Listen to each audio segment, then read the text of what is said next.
ఇవి మా ఇంటి దగ్గర నుంచి పచ్చడి మామిడికాయ ఒక 20 కాయలు అయితే మా వారు ఊరికి వెళ్ళినప్పుడు అయితే తీసుకొచ్చారంట. మేమైతే 2 రకాల పచ్చళ్ళు పెట్టబోతున్నాం. ఇక్కడ మా వారు ఇంట్లోనే పట్ట అని 4 ముక్కలు అయితే చేసేసారు ఒక్కొక్క మామిడికాయలకి. పచ్చడికి ఆయిల్ మేమైతే వేడి చేసి పోస్తాము. వేడయ్యాక వెల్లుల్లి అయితే ఇందులో వేసుకోవాలి. రెడీగా కూర్చుంది మా అక్క. ఫస్ట్ అయితే కారం, ఇలాంతా కారం పచ్చడి, ఒక దాంట్లో ఉప్పు పచ్చడి, అన్ని పొడులు కలుపుకోవాలి. ఫస్ట్ కాదురా, అన్ని ముక్కలకు ఉప్పు ఒకటే కలిపిన కదా. ఫస్ట్ ముక్కలకంతా ఉప్పు కలిపి ఆప పొడి కూడా దానికి కూడా అవసరమే కదా, ఎల్లిపాయలు కూడా దానికి అవసరమే, అన్ని దానికి అవసరమే. ముక్కలు కొంచెం పక్కకు తీసి నువ్వు నూనె పొడి వేసుకో, ఒక దాంట్లో కారం వేసుకో అంతే కదా. ఫస్ట్ అయితే ఉప్పు ఇవన్నీ కలుపుతాం, ఎల్లిపాయలు 4 కారం కలుపుతాం, ఇది ఒకటి ఇవన్నీ కలిపిస్తాయి. ఇది కారం పక్కకు పెట్టు. ఇవన్నీ ఫస్ట్ ముక్కలకు ఉప్పు కలపాలా, ఆవ పొడి కలపాలా, ఎల్లిపాయలు కలపాలా. ఈ బౌల్ తోటి 4 కదా, అన్నిటికీ ఉప్పు అంతే కదా. 4కి నేను 1/2 కప్ కంటే ఎక్కువ అన్నా, కొంచెం అంతే పోసిన. సరే, మొత్తం కల్పిస్తావా? ఇక్కడ ముక్కలన్నీ ఒక బౌల్లో అయితే మేము వేస్తున్నాము. మేమైతే 20 మామిడికాయలు కట్ చేస్తాం. మీరు ఎన్ని కాయలన్నా తీసుకోండి. ఒక బౌల్ తీసుకొని ముక్కలన్నీ 4 బౌల్ అవేటట్టు చూసుకోవాలి. అదే బౌల్ తోటి 1 కప్పు కారం, వెల్లుల్లి, ఆవాలు అండ్ కొంచెం మెంతులు వేయించి మిక్సీ పట్టుకోవాలి. పిండి అది మొత్తం ఇందులో ఫస్ట్ అయితే వేసుకోవాలి. బాగా మిక్స్ అయిన తర్వాత చిటికెడు పసుపు వేసుకుంటే కొంచెం బాగుంటుంది చట్నీ. ఇదంతా మిక్స్ చేసిన తర్వాత ఈ బౌల్ మామిడికాయలు అయితే మేము పక్కన తీసుకున్నమాట. ఎందుకంటే ఇంకో పచ్చడి పెట్టడానికి. ఫస్ట్ అయితే ఆవకాయ పచ్చడికి అయితే కారం అయితే కలుపుతాం. అవన్నీ పిండి కలిపిన తర్వాత ఈ కారం అయితే అందులో వేసుకోవాలి. ఆ ముక్కలకి బాగా పట్టించే వరకు ఈ కారం అయితే బాగా కలుపుకోవాలి.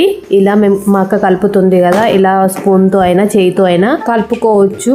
మా అక్క అయితే స్పూన్తో కలుపుతుంది. మనం ఆవకాయ చట్నీతో పాటు ఇక్కడ గ్రీన్ చట్నీ, దీన్ని ఉప్పు చట్నీ కూడా అంటారంట. ఈ ఉప్పు మామిడికాయ చట్నీకి 1 కప్పు మామిడికాయలు అయితే 1 కప్పు నువ్వుల పొడి యాడ్ చేసుకోవాలి. సేమ్ ఆవకాయ పచ్చడికి పెట్టిన ఇంగ్రీడియంట్స్ అన్ని ఇందులో వేసుకోవాలి. కాకపోతే కారం వేసుకోకూడదు అంతే. ఇక్కడ మేమైతే నూనెను వేడి చేసి పోస్తాము. ఆ నూనె వేడి చేసి చల్లారిన తర్వాతనే ఈ ఆవకాయ పచ్చడిలో మళ్ళీ ఈ ఉప్పు పచ్చడి అన్నాం కదా, అందులో అయితే ఈ ఆయిల్ ట్రాన్స్ఫర్ చేసుకోవాలి. ఇలా కొంచెం కొంచెం కలుపుతూ ఈ నూనెను అయితే అందులో వేస్తూ బాగా కలపాలి. ఇక్కడ మా అక్క అయితే స్పూన్తో కలుపుతుంది. తన చేతులు మండుతాయంట కారాన్ని ముట్టుకుంటే. సో అందుకే ఇలా చేతితోటి కలుపుతుంది మెల్లమెల్లగా. కొంచెం కొంచెం ఆయిల్ పోసుకుంటూ చూసుకుంటూ అయితే ఇలా బాగా కలపాలి.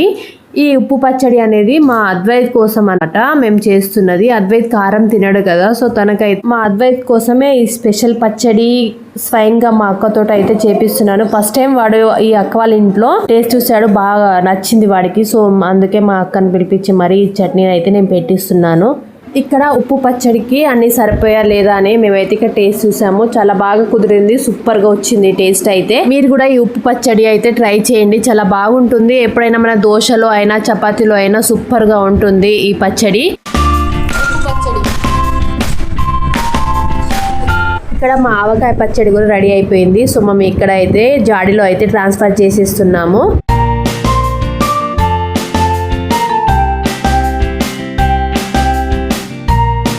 ఇక్కడ మా పచ్చళ్ళు పెట్టడం కూడా అయిపోయింది.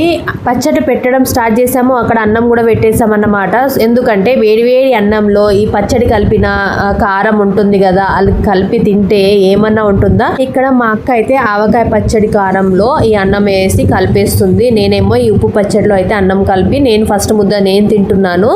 సూపర్గా ఉంది టేస్ట్. నోట్లో ఏంగానే అసలు వేరే లెవెల్ తెలుసా.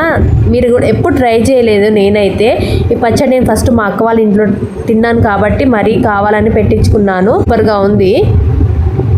ఇక్కడ మా అక్క ఆవకాయ పచ్చడిలో అన్నం కలుపుతుంది కదా, ఆ వాసన కలుపుతుంటేనే సూపర్గా ఉంది అసలు. ఎప్పుడెప్పుడు తిందామా అని ఉండే నాకైతే. ఫస్ట్ నాకు ఆవకాయ ముద్ద అయితే నాకే పెట్టేసింది ఫస్ట్ మా అక్క.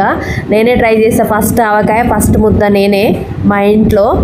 బాగుంది. తర్వాత మా అక్క కొంచెం వేసుకొని మా అక్క తిన్నది. అన్నం మొత్తం ఇలా కలిపేసామన్నమాట. బయటికి వెళ్ళి ఒక్కొక్క నైట్లో అయితే తినిపించారు.